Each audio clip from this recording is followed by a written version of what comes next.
Before Rome ever dreamed of ruling Gaul, the land was already changing under the movement of the Celts. These people did not arrive as a single army or a united empire. They came slowly over generations, driven by population growth, ambition, and the search for land wealth and honor. Around the late Bronze Age and early Iron Age, Celtic groups began expanding westward from Central Europe. Their homeland lay near the upper Danube and the Alps, where new iron tools, weapons, and farming methods gave them an advantage over many older societies. As these skills spread, the Celts gained confidence, and power and movement became inevitable. Gaul was not an empty land when the Celts arrived.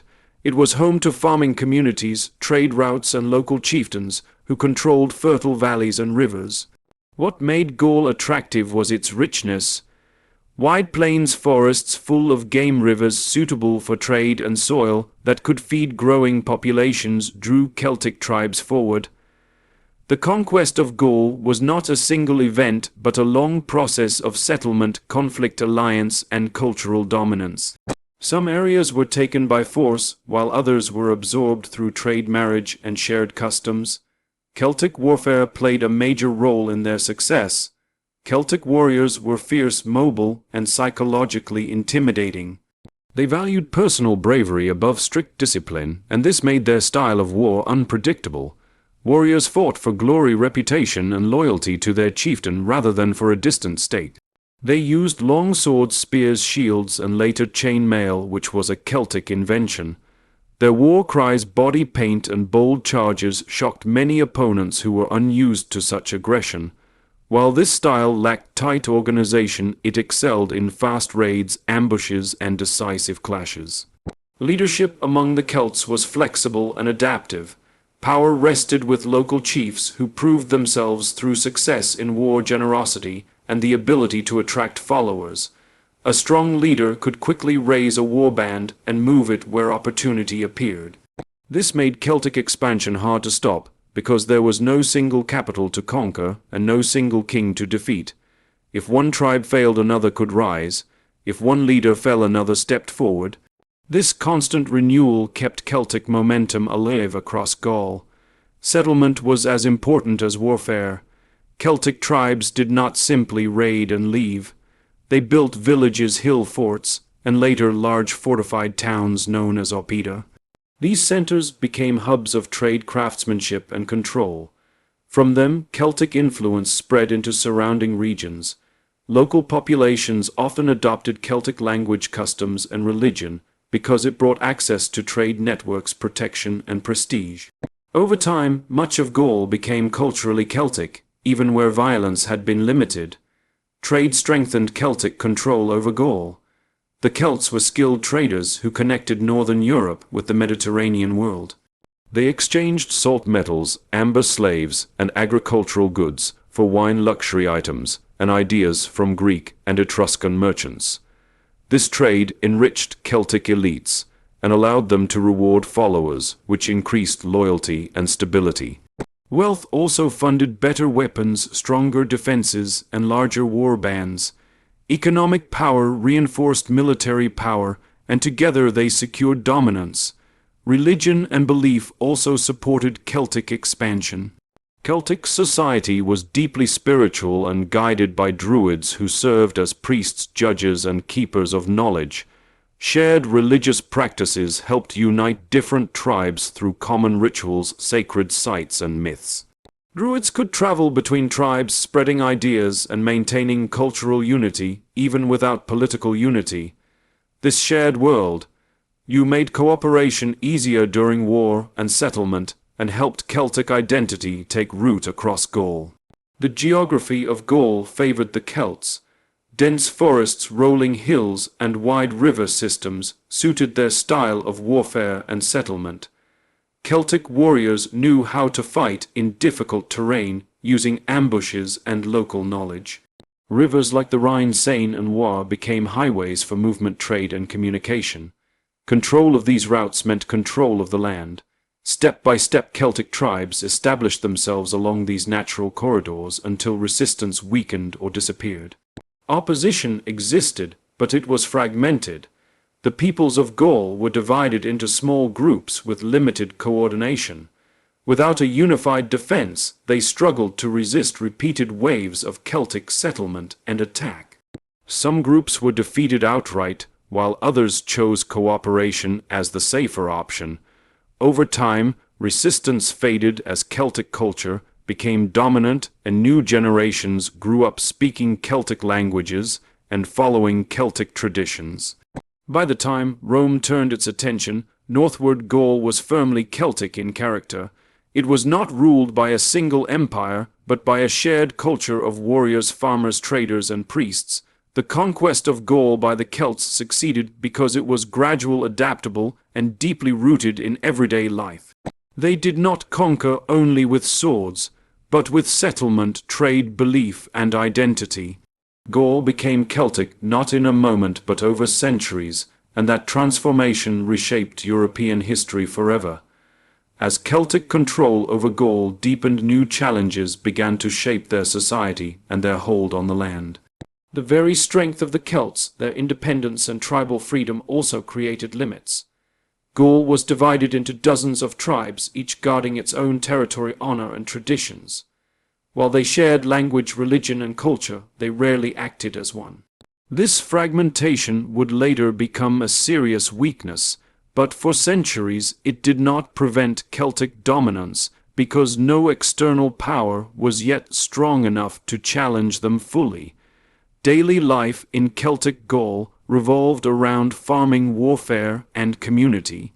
Most people lived in small villages, growing grain, raising cattle, and working iron. Skilled craftsmen produced weapons, jewelry, and tools that were admired far beyond Gaul. Warriors remained the social elite, and success in battle brought land, followers, and fame. This constant readiness for war meant that Celtic society stayed strong and resilient even during times of peace. Power in Gaul shifted constantly between tribes. Alliances formed and broke as leaders rose and fell. Some tribes became dominant for a time, controlling trade routes and large territories, while others were pushed aside or absorbed. This fluid balance of power prevented stagnation and kept Celtic Gaul dynamic. However, it also meant there was no permanent authority capable of uniting the land under one command. As contact with the Mediterranean world increased, Gaul became wealthier but also more exposed. Greek traders founded colonies along the southern coast, bringing wine writing and new political ideas. Celtic elites embraced these luxuries, using them to display status and influence. At the same time, this growing connection drew the attention of Rome. What had once been distant rumors slowly turned into direct involvement. Roman influence entered Gaul first through trade, diplomacy, and alliances. Some Celtic tribes saw Rome as a useful partner against rivals. They welcomed Roman merchants and accepted military support in exchange for loyalty. Others resisted, viewing Rome as a threat to their independence. This division allowed Rome to study the land, the people, and their weaknesses long before launching open conquest. Despite internal divisions, the Celts did attempt unity when danger became clear. Large tribal coalitions formed during major threats, showing that cooperation was possible. Warriors from different regions could fight together under strong leadership. This proved that Gaul was not weak, only divided. However, these alliances were temporary and dissolved once the immediate threat passed. When Roman legions finally marched into Gaul, they faced fierce resistance. Celtic warriors fought with courage, knowledge of the terrain, and deep hatred for foreign rule. Early battles showed that the Celts were far from helpless. Roman victories came slowly through disciplined strategy and relentless pressure rather than quick triumph. The conquest of Gaul was hard-fought and costly. In the end, what defeated the Celts was not lack of bravery, but lack of unity. Rome exploited tribal rivalries, bribed leaders, and isolated enemies one by one. Without a single command structure, the Celts could not sustain long-term resistance. One tribe would fall, while another watched, hoping to survive a little longer. Even after Roman conquest, Celtic culture did not disappear. Language, beliefs, and traditions survived especially in rural areas. Roman Gaul became a blend of Roman order and Celtic identity. Roads, cities, and laws changed the surface of the land, but beneath it, the Celtic spirit endured, shaping the character of Gaul for generations. The story of the Celts in Gaul is not one of simple defeat. It is a story of how a people without an empire reshaped a vast land and left a legacy that even Rome could not erase. Their rise and fall show that power does not always come from unity or central rule, but from adaptability, courage, and deep cultural roots. As the Celts expanded across Gaul, their interactions with neighboring peoples became more complex. They encountered Germanic tribes to the northeast and Iberian groups to the southwest. These interactions involved trade alliances, intermarriage, and occasional conflict. Some Germanic tribes adopted Celtic customs, while others remained hostile. The fluidity of these borders allowed the Celts to extend their influence beyond immediate territories without large standing armies. Mobility and knowledge of terrain gave them a decisive advantage over outsiders unfamiliar with the forests, rivers, and hills of Gaul. Celtic society continued to innovate in response to changing conditions. Hill forts became more sophisticated with multiple layers of defense and storage for food and weapons. Some oppida grew into urban centers supporting craft production, trade, and governance. This urbanization allowed certain tribes to coordinate larger military campaigns and maintain influence over wider areas. At the same time, these settlements became symbols of power, attracting followers and increasing the social prestige of leaders who controlled them. Warfare tactics evolved as Celts learned from experience and contact with Mediterranean armies. Light infantry became skilled in ambushes and fast raids, while chariots were used to disrupt enemy formations and deliver shock attacks. Leaders carefully planned campaigns to exploit enemy weaknesses and terrain advantages.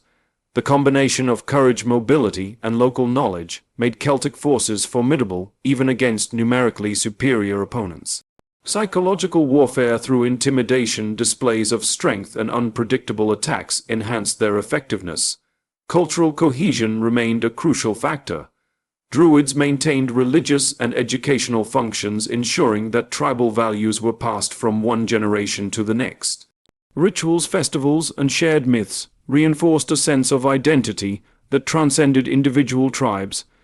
This cultural network allowed different groups to cooperate when necessary, despite political independence. It also fostered loyalty and a willingness to fight for the community rather than merely for personal gain. Trade continued to enrich the Celts and strengthen their dominance. Metalwork, agriculture, and luxury goods circulated widely, connecting Gaul with the broader European world. Wealth provided resources to support larger war bands and fortifications. It also allowed leaders to reward loyalty and maintain internal stability. In addition, trade introduced new ideas and technologies which were adapted to local conditions, improving tools, weapons, and farming methods. The Celts faced occasional setbacks from natural disasters, disease, and conflict with neighbors. Some tribes lost territory or influence temporarily, while others gained. These fluctuations created opportunities for ambitious leaders to rise and for stronger coalitions to form. Adaptability and resilience were key to maintaining overall dominance. Tribal systems were flexible enough to recover quickly from losses and reorganize for future campaigns. As the Roman presence grew, the Celts adjusted strategies to delay confrontation and maintain autonomy. Some tribes sought alliances or acted as client states, providing troops or tribute in exchange for limited independence. Others continued resistance, hoping to preserve full sovereignty. This period of cautious diplomacy and intermittent conflict allowed the Celts to maintain cultural continuity even as external pressures increased. The blend of negotiation and military preparedness defined their final centuries of independence. Eventually, Rome imposed its authority through conquest campaigns that systematically subdued tribal regions. Despite valiant resistance, the lack of centralized command and unified strategy made long-term defense difficult. Key battles and sieges demonstrated both Celtic bravery and organizational limits. Tribes fell one by one, and regional autonomy was replaced by Roman administration.